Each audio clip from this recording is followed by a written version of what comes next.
Thank you. इसका 300 रुपया दे। हंसती रहो। थैंक यू ने बोल दे।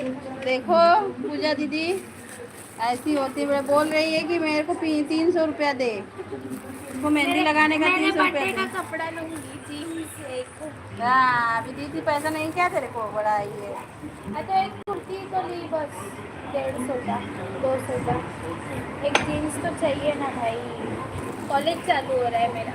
कॉलेज में अभी डिग्री में गई हूँ। नहीं रही। काम कर, मुझे पैसा मत दे। मेरे बर्थडे पे अच्छा अच्छा खाना बना दे, मैं अपने दोस्त लोग को बुलाऊंगी। ये तो कर ही सकती है ना। तो